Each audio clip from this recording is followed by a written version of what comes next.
नमस्कार दोस्तों, मैं अंकुर उपाध्याय स्वागत करता हूं आप सभी का एक बार फिर से अपनी नई वीडियो में।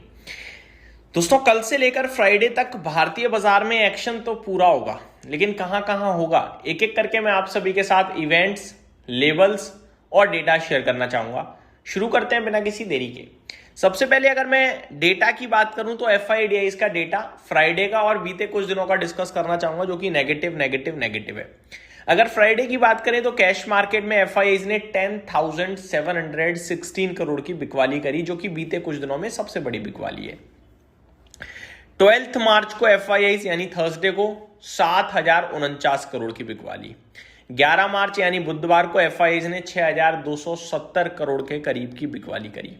10 मार्च मंगलवार FIIs ने 4,672 करोड़ की बिकवाली करी और मंडे 9 मार्च को करीब 6,345 करोड़ की बिकवाली करी। यानी पूरे वीक बिकवाली करी है और सबसे बड़ी बिकवाली फ्राइडे को करी है।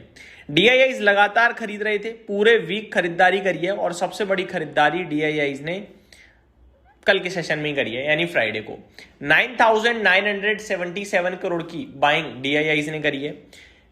थर्सडे को 7,450 करोड़ की बाइंग करी।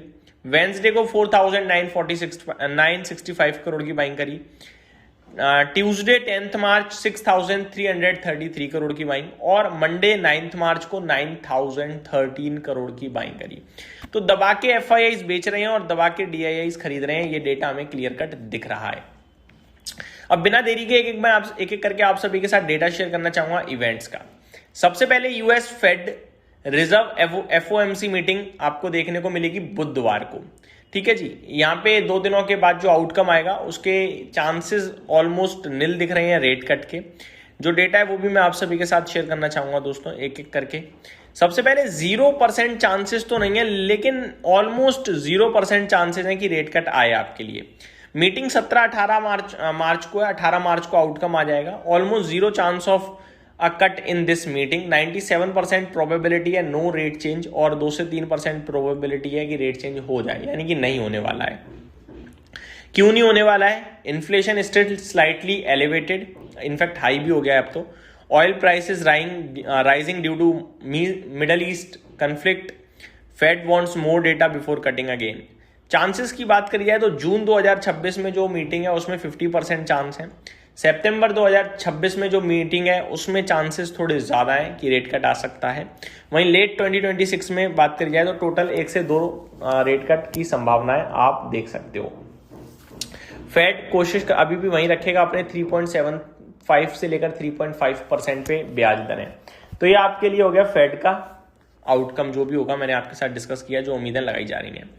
दूसरा है आपका middle east situation. Oil prices still volatile हैं काफी ज्यादा। If Hormoz tension rises crude spike, Indian market pressure में आते हुए दिखेगी आपको। आगे US क्वाड्रपल विचिंग की बात करी जाए तो ऑप्शन एक्सपायरी इन US, हाई वॉलेटिलिटी ग्लोबली देखने को मिलेगी। क्रूड ऑयल मूवमेंट की बात करी जाए तो 85 से ऊपर नेगेटिव बता रहे हैं, अभी तो 100 के ऊपर ट्रेड कर रहा है। इंडियन मार्केट्स की बात करी जाए तो इंडियन ट्रेड बैलेंस डेटा आएगा, रुपी मूवमेंट देखने को मिलेगी हमें, FIIs के फ्लोज देखने हैं, IPO लिस्टिंग और नए इश्यूज, ये भी आपके लिए कुछ इवेंट हो सकते हैं देखने को मिले। लेवल्स की बात करी जाए तो 24,300 मेजर इंपॉर्टेंट लेवल है जिसके नीचे हैं हम अभी, और 24,000 एक पैनिक जोन है, तो उसके तो काफी नीचे हैं अभी हम। सपोर्ट के रूप में तो है ही नहीं है, तो आप समझ सकते हो बेकार हो चुका है। करंट सिचुएशन में देखें तो हम 23,200 कुछ पे खड़े हैं, 23,000 सपोर्ट है और वो भी मेरे को लगता है ब्रेक हो सकता है अगर कुछ नेगेटिव हुआ तो। अदरवाइज अब मेरे को लग रहा है यहाँ से कहीं ना कहीं सुधरने के चांसेस थोड़े ज्यादा हैं। स्टॉक एंड न्यूज में डिफेंस स्टॉक्स एक्शन में रहने के चांसेस पूरे हैं जब तक ये जंग चलती रहेगी, चाहे फिर वो BEL हो, HAL हो या फिर BDL हो। कच्चा तेल का दाम अगर ऊपर जाता है तो ONGC और ऑयल इंडिया लिमिटेड को फायदा होगा। वहीं रिफाइनरीज की बात करी जाए तो रिलायंस इंडस्ट्रीज में वॉलेटिलिटी देखने को मिलेगी। फर्टिलाइजर और गैस सेंसिटिव स्टॉक्स LNG के सप्लाई के इशू के चलते एक्शन में रह सकते हैं, चाहे वो चंबल फर्टिलाइजर हो या फिर वो Gujarat state fertiliser and chemical हो। नेगेटिव की बात करें तो एविएशन क्षेत्र, स्पेशली इंडिगो जो सबसे बड़ा प्लेयर है, उसके लिए नेगेटिव है ये। सेक्टर्स में डिफेंस स्टॉक्स वैसे पॉजिटिव माना जाना चाहिए, ऑयल प्रोड्यूसर्स के लिए पॉजिटिव माना जाना चाहिए, बैंक्स मेटल वीक और IT रेंज बाउंड रह सकता है। ओवरऑल देखा जाए तो निफ्टी में 23,000 इंपॉर्टेंट नीचे में ले लीजिए, 23,300 से 400 ऊपर में ले लीजिए। अगर 23,300 400 निकलता है तो पॉजिटिव माना जाएगा। तो ये कुछ ओवरऑल चीज़ें थी। अब कुछ और डेटा छोटे मोटे और Nvidia GTC AI conference begin लगभग 16 मार्च को 19 मार्च तक चलेगी। तो ये अपडेट है एक, जिसमें सेमीकंडक्टर से रिलेटेड स्टॉक सेक्शन में रह सकते हैं। 17 मार्च को US इकोनॉमिक डेटा आता हुआ दिखेगा, रिटेल सेल्स डेटा आएगा, indicates consumer demand strength, market पे impact retail stocks, US economy outlook, dollar movement देखने को मिलेगी। 18 मार्च को फेड की आउटकम आएगी, जो मैं डिस्कस कर चुका हूँ ऑलरेडी। थर्सडे 19 मार्च को US initial jobless claim data आता हुआ दिखेगा, जो लेबर मार्केट की स्ट्रेंथ और रिसेशन के साइन देगा, जो भी होगा। तो ये कुछ अपडेट्स हैं जो आपके लिए मैंने शेयर करे। बाकी जंग तो चली रही है, वो देखने वाली बात है, कैसा ट्रेड करते हैं कैसा नहीं ट्रेड करते हैं। बाकी डिविडेंड, बोनस, रिजल्ट, ये सारी चीज़ें इस बार नहीं है कोई खास। यहीं समाप्त करता हूँ इस वीडियो को। Thank you so much for watching this video. Have a great day guys.